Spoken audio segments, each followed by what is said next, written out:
Looking for the right answers to hard and sometimes confusing global events? Look no further. SSM's team brings unique perspectives from across the globe. Our in-depth independent reporting is to make you better understand the world as we evolve.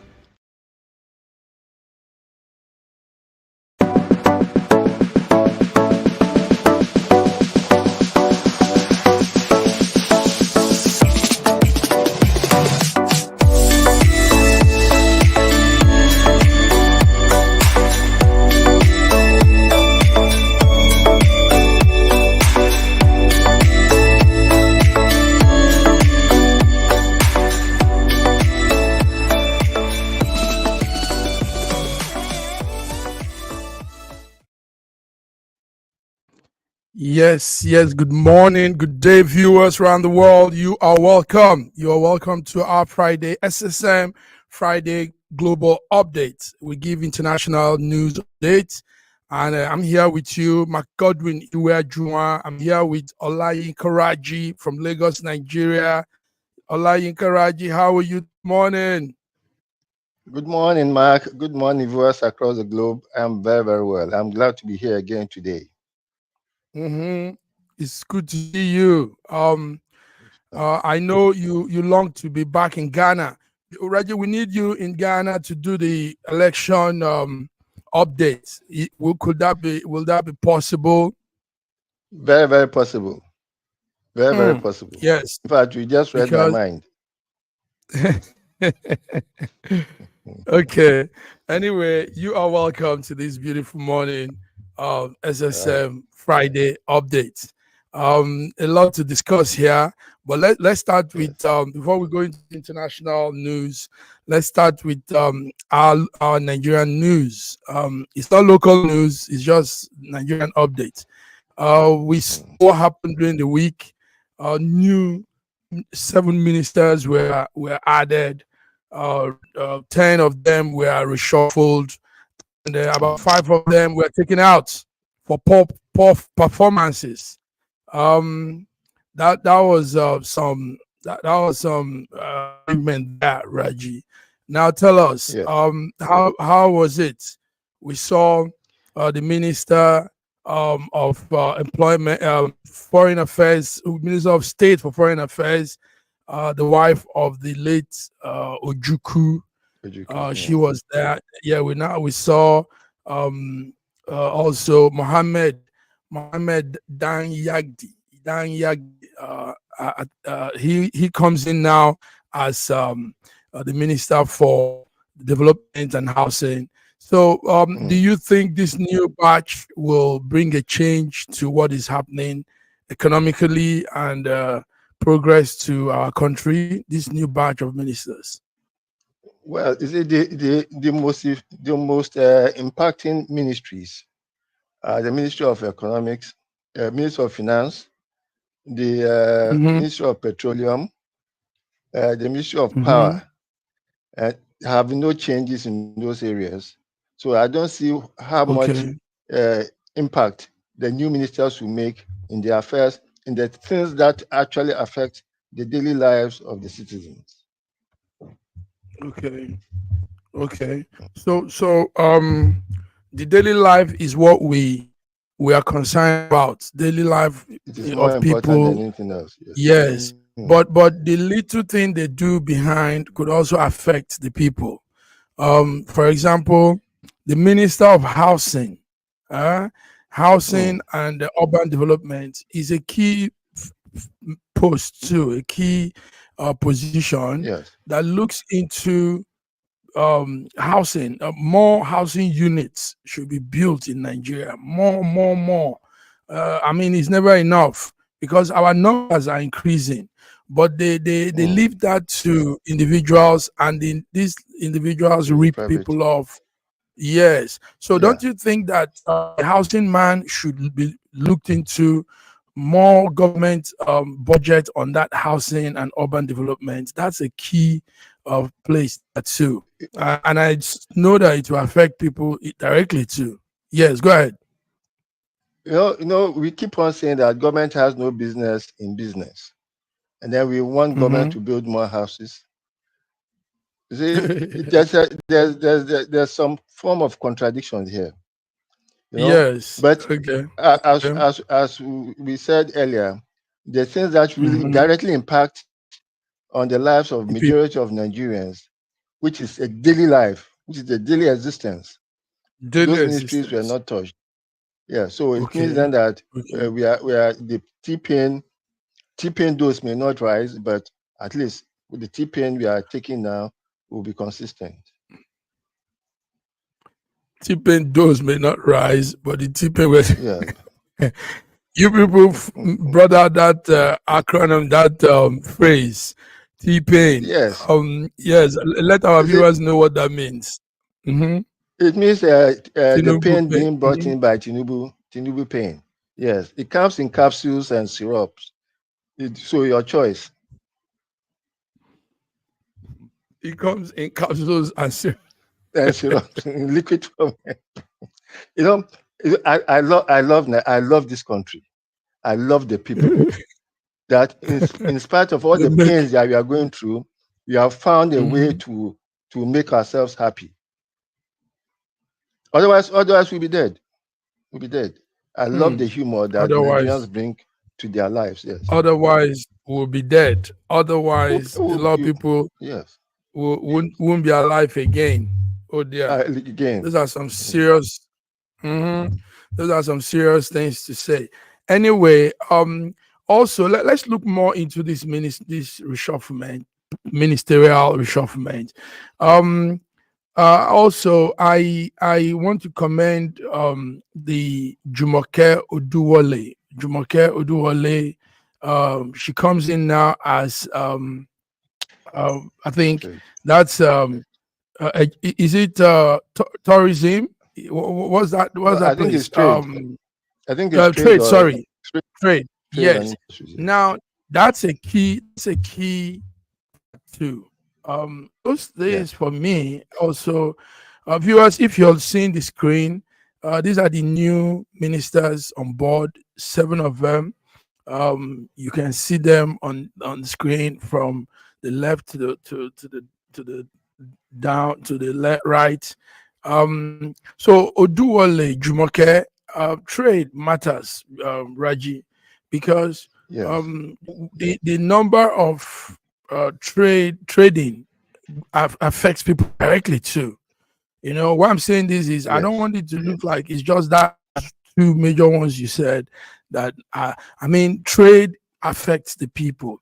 Nigeria, Lagos, most parts of Nigeria, Kanu, Lagos, Port are known to be real business hub for things. So what happens in those places affects economy, people's daily lives. What do you say, Jumoke Oduwole? What do you say about? I hope she will have impact on interregional trade. I went by road from Nigeria to Ghana, and I saw what our traders face on that route. Multiple taxation from every point, and then they get their worst treatment when they're about to enter Nigeria. You see?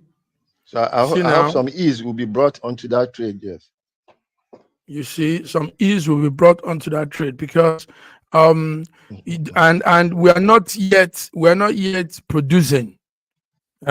We're not yet producing, which is a disadvantage to us because we're just consuming. I heard even what we heard is when cargo ship brings goods to Nigeria, they come back, empty. Imagine that, Raj. They go back empty, and that's a shame. Because normally most countries, when a cargo good go to a country, it brings other things to that the alternative country, the other side, and that's how business move. That's how business thrive. So let me give you just one example. The amount of yam that is exported from Ghana to diaspora is in billions of dollars. Okay. the Ghanaian government has made it so easy for you to bring your perishables to the port and for it to be shipped almost immediately. Okay. If you dare bring a container load of yam to a Nigerian port, they will delay it so much that by the time your export is about to leave, all the yam inside will have been cooked and spoiled. So that by the time they get to their destination abroad, they are beyond redemption, and therefore they are essentially trashed. It is a wicked process that the people at the customs in Nigerian ports visit upon Nigerian exporters. If you take your yam to a Ghanaian port, within 3 days your export will be on its way. If you took the same amount of yam to a Nigerian port, in 1 month your product will still be at the port. So let's look at that. I hope the Trade and Industry Minister will look into that and help to fast track the process.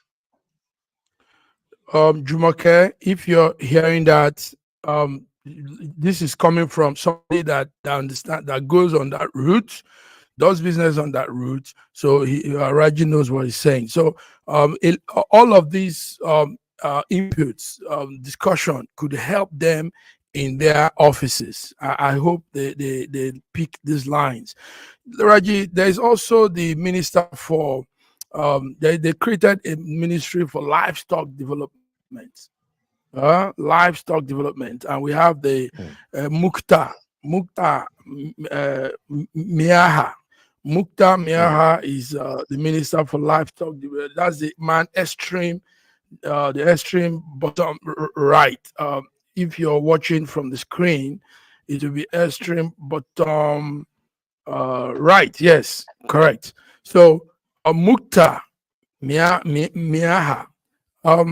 Livestock business is big business, but when we see farmers complaining that livestock grazing, the cow grazing is affecting their own crops, their farming, we see that the people don't understand. I mean, the whole thing now becomes trash that way, because both items, the crops from the farm and the livestock from animal husbandry, both items are vital in for our consumption and in that business. So do you think this man Mukta is going to bring a succor to that aspect, raising farmers doing planting their seed at the right time, and him also informing the government of more security for farmers with the outrage of bandits? What do you say about that ministry, Raji? You can see that a lot, at least one ministry was a few ministries were merged. You can see tourism, creative economy, and all things were merged.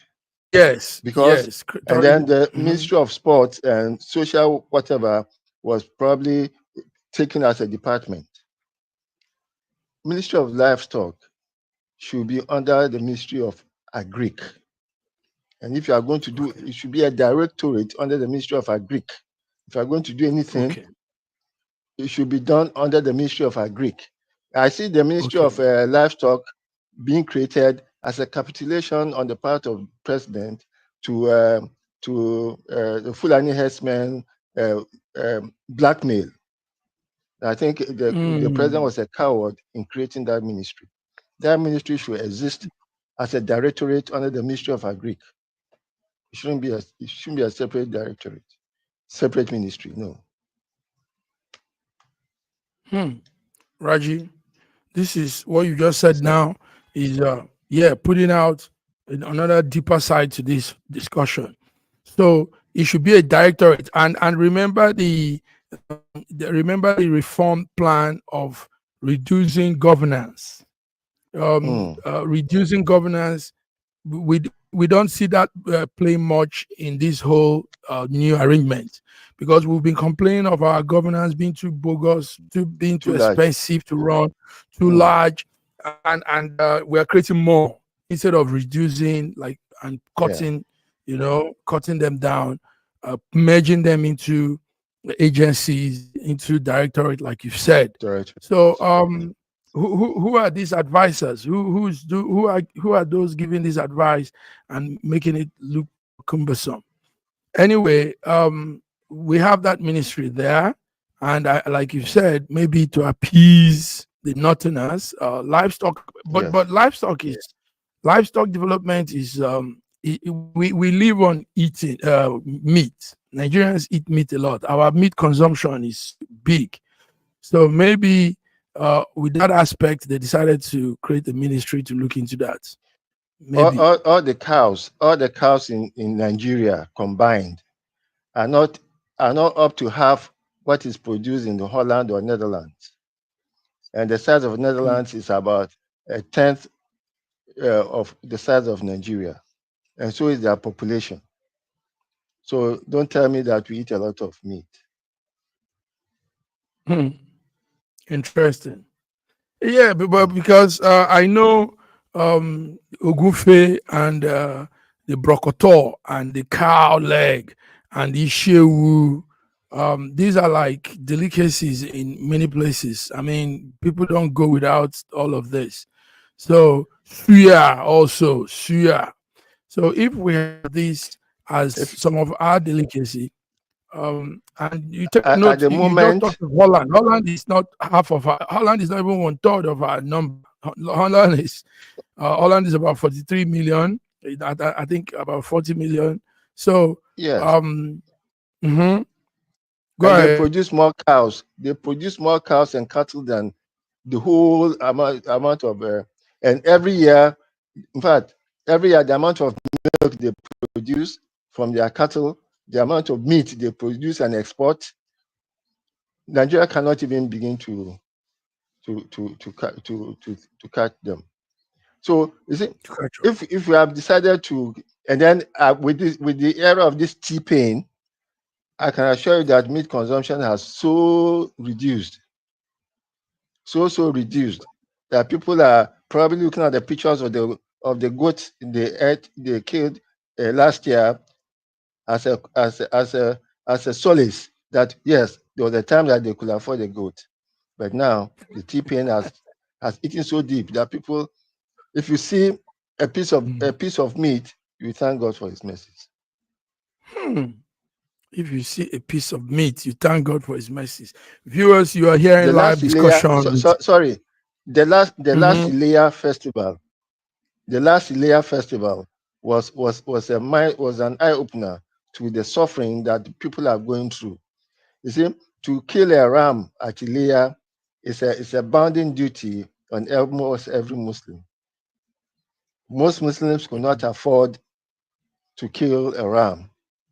Most of them probably went with a chicken, or they had to do a crowdfunding to buy one goat to share among 10 people.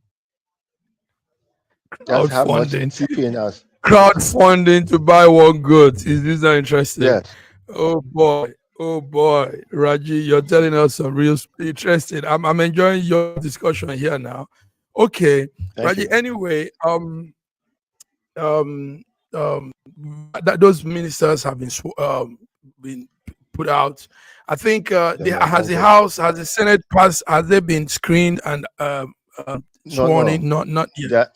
That will happen. Their names have just been sent. Their names have just been sent to the House. Yes, let's look at one interesting one before we go, and that's the Minister for State for Foreign Affairs, Bianca. Okay. Bianca is the Minister for State. That's the wife of Ojukwu. Now, yes, I know she's been living in France for some time now, and I think she has seen the diaspora, Nigerian in diaspora, and factors that affect us. But making her the Minister of State might reduce the experience she bring in. She might not bring all of that what she needs to, because she's just a minister of state. That's like the vice. Don't you think that it would have just been the minister instead of minister of state? I mean, just because she has been living in France, and that is enough for him. The minister for foreign affairs should actually be a career diplomat. Okay. Career diplomat, somebody who has full training in diplomacy and who will be able to represent Nigeria much better and in place with other foreign ministries. Yes, not just a political appointment. Not just a political, but it has always been a political appointment, Big Unfortunately. Brother. Because the man there now, Tuga is the Minister for Foreign Affairs. I don't know if the studio can bring up this picture, but I don't see much impact he's playing in that sector. Tuga. And what I know is he also lived in Germany. He's also like a Nigerian in diaspora. But for example, why I'm saying this is NITCOM is another body. It's an agency, a directorate that should be under foreign affairs. We said this last time. But NITCOM runs like an individual thing. NITCOM is not, for me, as I observe them, is not parlaying with the Foreign Affairs office. So that makes this man, Tudga, that makes him look redundant in what he does. Yusuf Metama Tudga, that's his name. Go ahead. But NITCOM is not foreign affairs. NITCOM is diaspora affairs, as the interface with Nigerians in diaspora. It is supposed to be an agency or a directorate under the Ministry of Foreign Affairs, and I'm sure there's collaboration between the ministry and that agency. So don't look at it as a one-man show for Abike Dabiri. No, I don't think so. You don't think so? Yeah. Okay. Because she might have come out looking so prominent because of her personality. And a person in a position sometimes will bring his personality onto that office and actually make it more boisterous and more effective. And that's what I think Dabiri Edewa is doing. And she's doing a very good job. Very good. Okay. Thank you, Raji. Raji, let's conclude on this ministerial thing. Let's just make it half of the event today. Finally, let's look into the Minister of Education.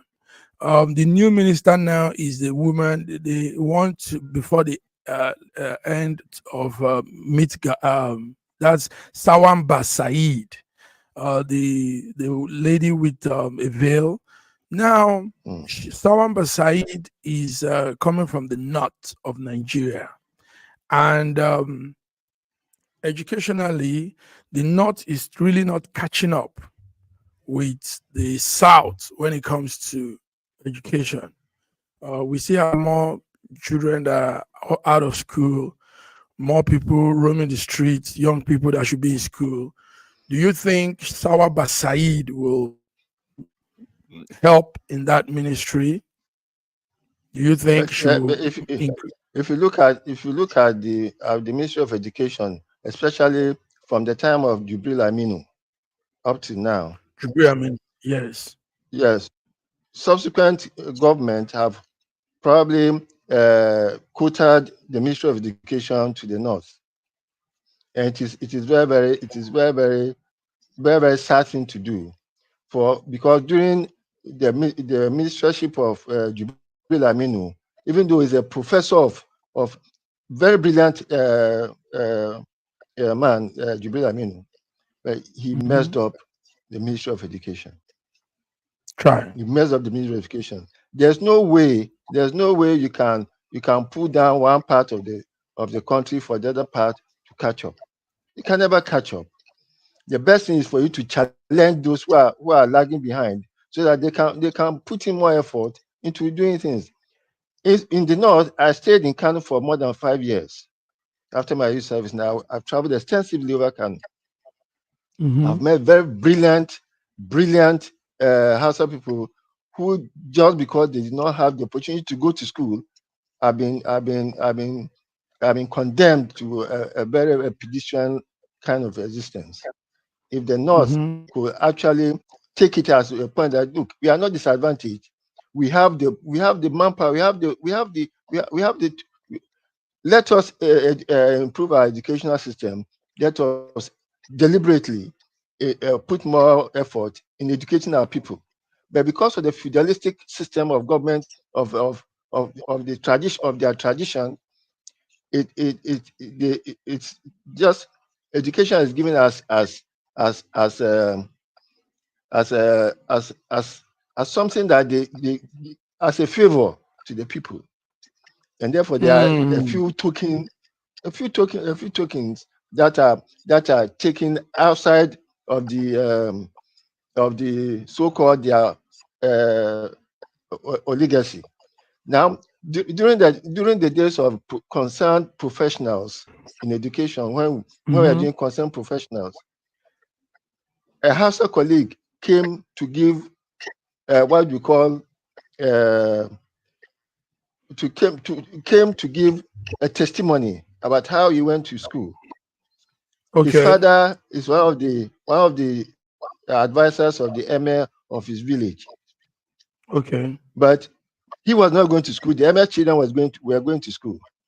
Because he was friends with the emir's child, he wandered to school one day, and the teacher, who knew his father, asked him what he was doing outside, and said he followed the emir's child to school.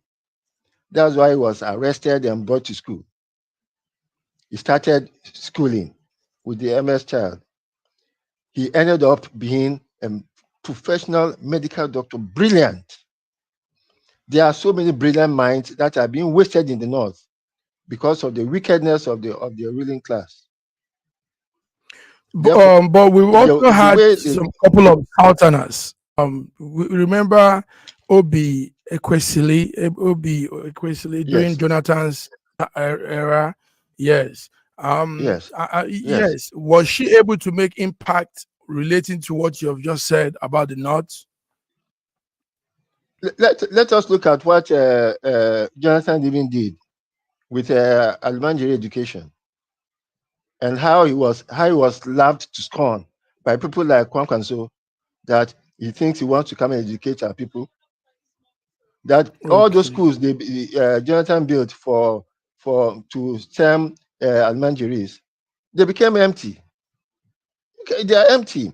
I went through. In fact, sometimes I feel very, very sad traveling around the North, seeing village schools that are being held under trees. Meanwhile, these people have these resources to lift their children out of poverty by giving them free education. Raji, today you are the one educating the people, me, and it's good to hear all you're saying deep inside. So that means that the leaders, the elite group of the Northerners, are the one blocking. They probably don't want their people to be enlightened, so that they can continue to suppress them. Simply and short, is it? I will make a statement that I hold on to when he started the free education system, that he will be happier to have people who can challenge him, because their intellect have been improved, than to be a leader of people who just follow him. It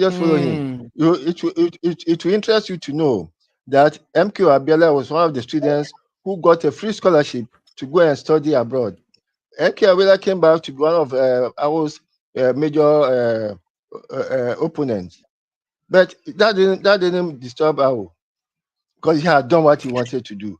That he would educate his people and open their eyes. When you're a dynamic leader, you're not intimidated by anything. You're not. By any challenge to your any challenge. Yes, it doesn't intimidate you. That's a sign of leadership in power. Yes. All right, Raji, let's go on a small break. Listen, I tell you, it is you that have you've done some eye-opening information is here for us today. Viewers, this is it. We're here on our Friday events, SSM Friday International Update. We'll be back.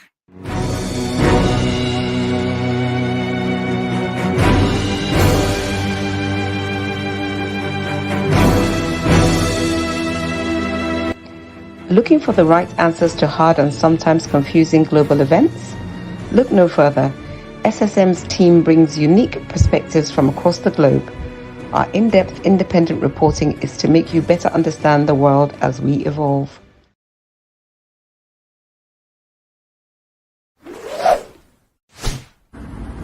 A year ago, I wrote a book titled The Final Solution, and I was trying to say to the rest of the world that there are challenges ahead. Now, a prophecy did come, and that prophecy is coming to pass. But I'm telling you, the final solution has been found many years ago in the Bible, because the Bible simply says righteousness exalts a nation and sin is a reproach to the people. So I want you to know that you can get solutions to problems in Ukraine, in Russia, in Nigeria, indeed all parts of the world. We need that solution, and the solution is straightforward. Please get a copy of my book. It's the Final Solution by Bishop Schengen Johnson, and you can find it in Kindle, in Amazon. Just type Bishop Schengen Johnson, The Final Solution. It will come. It's very, very small book you can read within 2 hours, but it contains the final solution.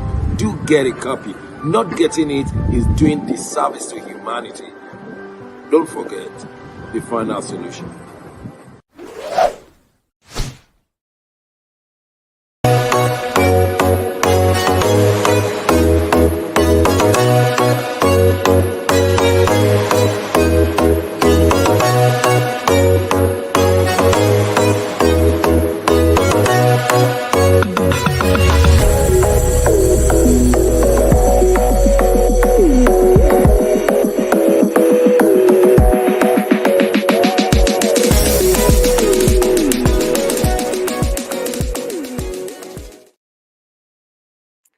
Yes, viewers, you are tuned back to Friday SSM International Update. Raji, thank you for being around. You gave us good info on the ministerial list, the new ministers. Hoping that next week they will be screened and sworn in. Yeah, let's come now to the BRICS. The BRICS is just concluded its meeting. The gathering of a country like Russia, China, and some other countries too, Turkey, a lot of them. Now, something happened there. We looked into it. Nigeria and 12 other countries joined the BRICS as partner countries. Partner. They say it's to strengthening economic ties. But we want to know what this partnership means. Why not just make them full member? Because this doesn't make them full member. Raji, tell us, BRICS and partner nations, 12 of them. Yes, you see, before you could be admitted into BRICS, I'm sure the BRICS guys will want to look at your structure, your politics, your economics. Okay. And with the confusion that is existing in Nigeria, I would not want the BRICS to quickly admit us as full members, because it's likely that if they don't take care, we'll bring our confusion into the BRICS. So let them for some time observe us. A country that is broke, spending millions to buy fighter jets. A country that is broke, borrowing money to go and build a coastal highway. A country that is broke is borrowing money to go and be buying a new presidential jets for the country. No, I don't think BRICS should allow a country like that without any organization, without any good economics, to join it. It will be like carrying termite infested wood into your home, and it won't be nice.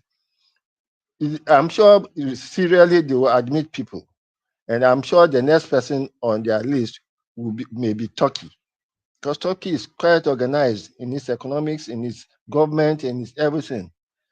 The problem with Turkey may be that, okay, Turkey is actually trying to be a member of NATO, and it's becoming like Turkey is actually like a bat, not Asian, not European. You see, but I'm sure that when the push comes to shove, the BRICS people will easily admit a country like Turkey, because Turkey is organized. Turkey is organized, and then they will take on more people. Raji, another insights there. Anyway, the group is planning to push some very strong reforms, and we see that everybody is very, very enthusiastic, very, very exciting. Everybody wants to join the BRICS. This 12 nation is not just Nigeria anyway, Raji. You know, the 12 nation include Turkey. Uganda, Uzbekistan, Vietnam, Cuba, Bolivia, Indonesia, Kazakhstan, Malaysia, Thailand. So yes, we know that Nigeria is also being considered, but the partnering thing now might also be favoring these countries before they fully join. Don't you think so? Like we know, the BRICS is an intergovernmental organization. But can the BRICS really face off with the West? This is the question. Can Brazil, Russia, India, China, South Africa really go ahead with? Because I know one of their plan is to also reduce the dependence of the US dollars as an international currency. But can they be mutually together to pull out this whole plan? Is it when Nixon pulled America out of the gold standard, it disrupted world economics. Now what the American government is doing is just printing paper money, because the dollar is the standard of trade, the money for trade, the currency of trade among nations. America is the most indebted country in the world, but because their currency controls world economics, they can continue to print as much dollars as possible and make it worthless to them, but very, very of good worth to Kenya. The partnership program is like an apprenticeship program, as far as I can see, so that they will take Nigeria, for instance, as an apprentice. And I'm sure Nigeria's apprenticeship will be much longer than that of Turkey, because Nigeria's economy is entirely and completely controlled by IMF and the World Bank. Yes. And a country that is not economically independent will be very difficult to bring into a group of people who want to be cut off from the dominance of the Bretton Woods organizations, and from the dominance of the dollar as a currency of trade. We heard rumors about Nigeria, considering the amount of the volume of business we do with China. There's no reason why Nigeria's naira will first go to dollar before it now gets into yuan. There should be a direct one-on-one relationship between the naira and the yuan. Yes, without going through the interpretation of what the value of the naira should be against the yuan. No, we shouldn't base it on that. Okay. But then now we knew that at that point. Yeah. Okay. Go ahead. Yes. Go ahead. While the BRICS is looking like they are forming strong ties among themselves, the other side is looking very weak. Now, UK is posed with this situation of reparation slave reparations is a headache for them now. They said countries. That's why some of these African countries are seeking to align with China, Russia, so that because they said the Western, the United Kingdom, and even America have dealt with them severely in the colonial era. Too many colonial crimes were committed. So, do you think that this whole thing could really play out for the BRICS when we see countries like Uganda wanting to join the BRICS? We see countries like Kenya, many of the African countries, they want to be part. You think this whole thing will yes, at the moment, reparation is the talk. The talk facing Sastema is UK should pay money to many of these countries in the Caribbean, in Africa, countries that were dealt with during the colonial crime era. Tell me, what do you say? Those who are asking for reparations from Britain want to kill Britain, want to kill the UK, because the amount of reparation that India alone would demand from Britain will go into trillions, because of the wickedness that the British did to the Indian economy. And I can see how the Indians have been able to come out of adversity and are now actually controlling the economy of Britain, because almost all British companies have been taken over by Indian affiliates, Indian companies. You know? So that's like indirect reparation, you know, taking over. Well, I love the way the Indians systematically took over Britain. You see, systematically. Now, I don't think we should push that reparations in too far. Okay. I don't think that we should push it far.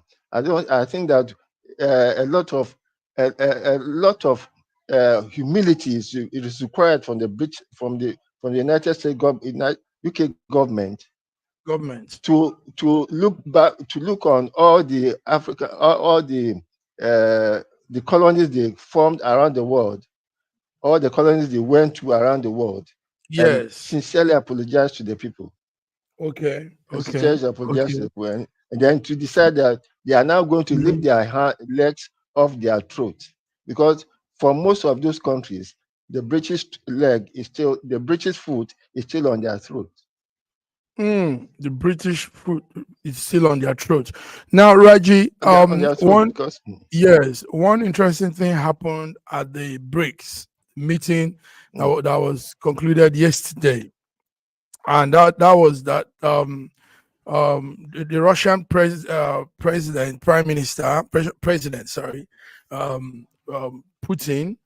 Putin came out and said, yes, he welcomes U.S. President candidate Trump's comment to end fighting in Ukraine. He said that comment Trump made is sincere, but he also warned the West while he was speaking that it's an illusion for them to think that Moscow could be defeated on the battlefield.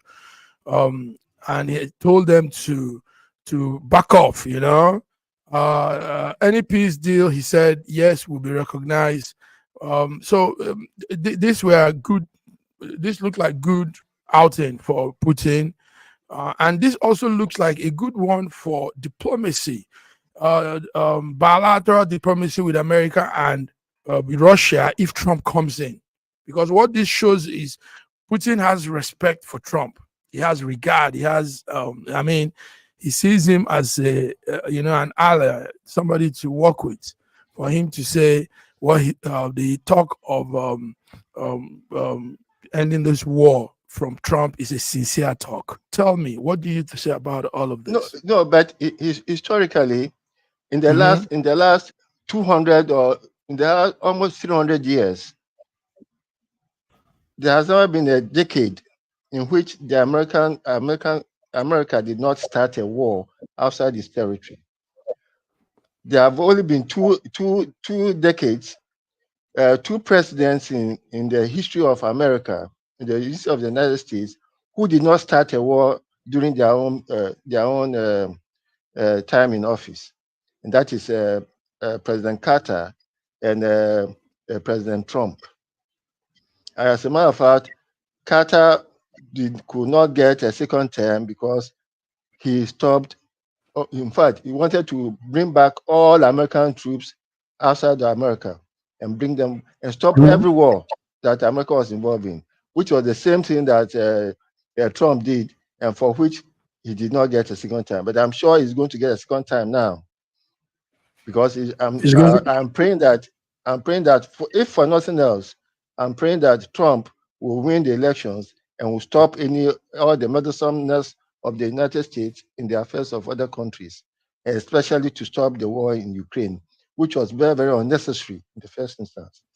There was no reason, there was no way that Putin was going to start a war with Ukraine, because Ukraine is a part and parcel of the old USSR, and Ukraine was more or less like the base for all the Russian armaments. Yeah, because Ukraine controls the only one port that Russia has, and therefore there was no way that Russia was going to allow it. And in fact, there was an agreement that was about to be signed until Boris Johnson was sent in to destroy the whole thing. And the comedian Zelensky thought it was a joke, and then followed Boris Johnson. And therefore, Putin has no option. Yes, Putin has no option. And he ended up the meeting, the BRICS meeting, with that statement from saying that he welcomes the U.S. president candidate's comments to end that war, and that's Trump. So let's hope that Trump comes in and strengthening this international or global diplomacy, global peace. Thank you. Yes. Because that's peace. What we need. That's the word. Yes. Okay. There's a small news we would have done on the American. There's a case running. George isn't here, but a California lawyer has recommended this. There are two brothers. In the 80s, there was a crime, one big crime, where two brothers shot their parents, Menendez.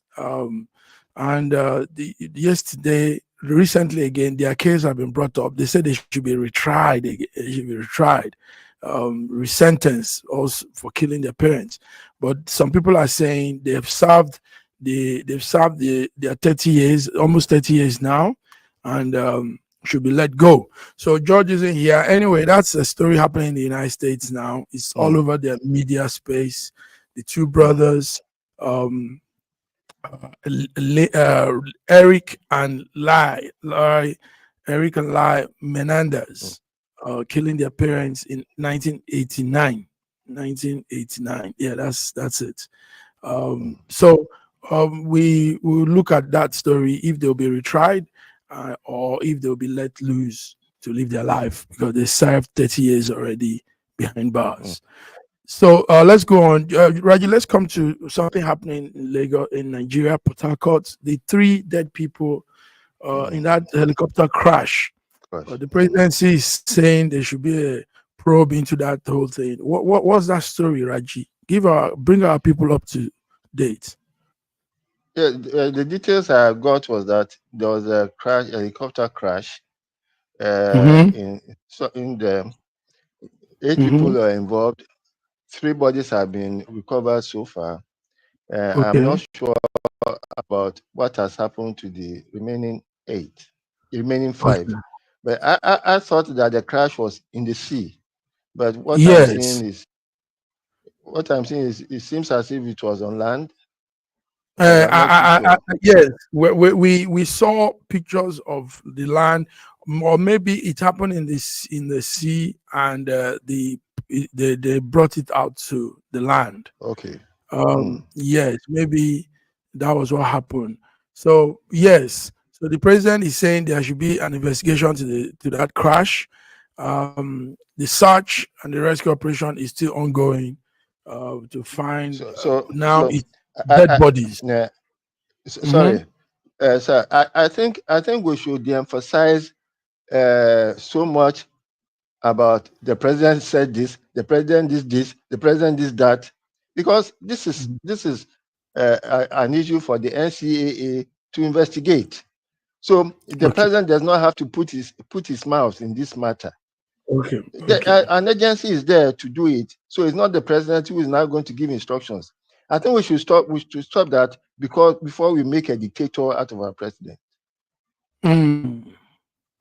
Make a dictator out of our president. Okay, let's come again to another in Pakistan. We have that Iran Khan. One time, Prime Minister of Pakistan, him and the wife were jailed. They were jailed early this year for 17 years in prison. They said they were selling state gifts. They were selling things meant for the state, items meant for the state, and these items were running to 140 million rupees. So that's about $500,000. So they were jailed for this. Yesterday, the wife was released, and now they want, people are saying the man should also be released. Do you have any story on Imran Khan? Imran Khan was a rich man before he even ventured into politics. And so whatever accusation against him is just political vendetta. Okay, to block him. I'm so disgusted by Pakistani politics. You see, anytime an issue comes out in Pakistan, I compare them to India. They had their independence the same day. And then look at the progress that India has made with their stability in the politics. And look at the way Pakistan is still ongoing. It's still ongoing. So every time there have been more than 10 military takeovers in Pakistan. There has not been one military takeover in India. India is stable. India is making progress. India is stable. India is making progress. Wow. Good one.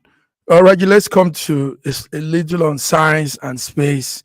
A communication satellite that is being engineered and powered by the aerospace company Boeing disintegrated yesterday in orbit. And when such disintegration happens, we know a lot spills down. You have all these things falling down on planet Earth. And so what we're saying is Boeing is losing its power. Boeing already is having issues with this flight. Now the satellites they were good at engineering before is disintegrating. What do you know about this story, Raji? Boeing. The problem with Boeing was looking at the bottom line instead of looking at their core issues. When an accountant was made the head of Boeing, all that he did, all that he was concerned about was the money coming in, and therefore even their R&D, research and development was stepped down. The quality of their planes have been a problem. The latest one, which was the 737 MAX, has been a problematic up to now, and it has caused them so much.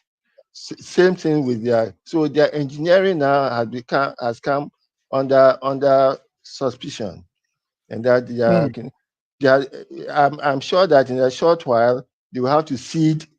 If Boeing wasn't an American company funded by American taxpayers, Boeing would have been unbundled by now. And then by now, and then probably all that they were doing would have been taken over by Elon Musk, whose satellites are becoming very more and more stable, efficient. and more efficient. Yes, in fact, he has a system where the booster can push the rocket into space and then come back to the same place where he left, instead of the booster being destroyed. Yes.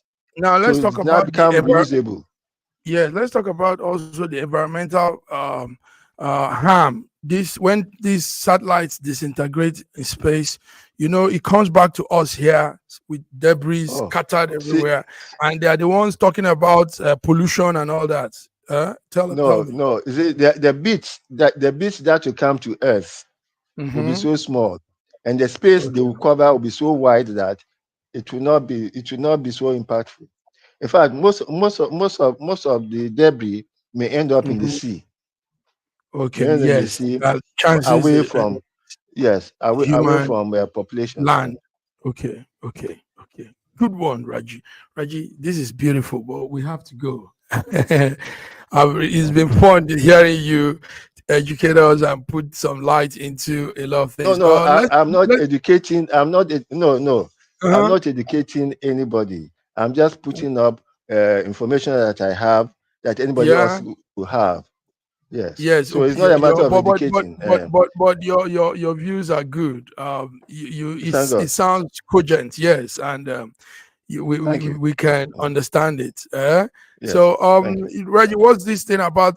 They say the naira remains that changed naira. What's that story there yesterday? We heard CBN was saying that people should not be bothered about any all this color change they did and all that. Tell us, what was that? Let's go with that.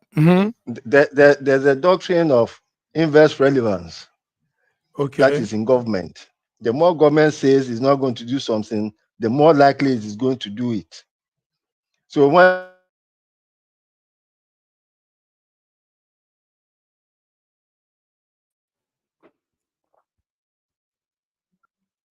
oh dear, I think we lost when the Raji. CBN. Okay. Yes, Raji, go ahead.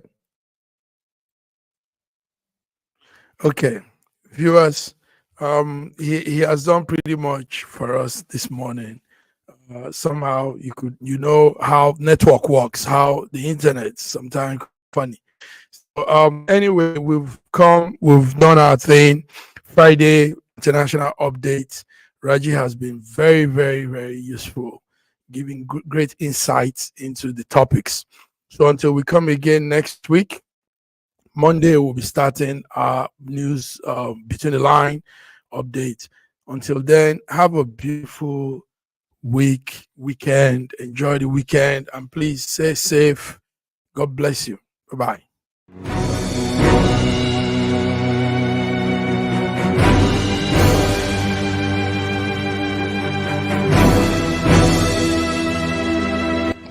Looking for the right answers to hard and sometimes confusing global events?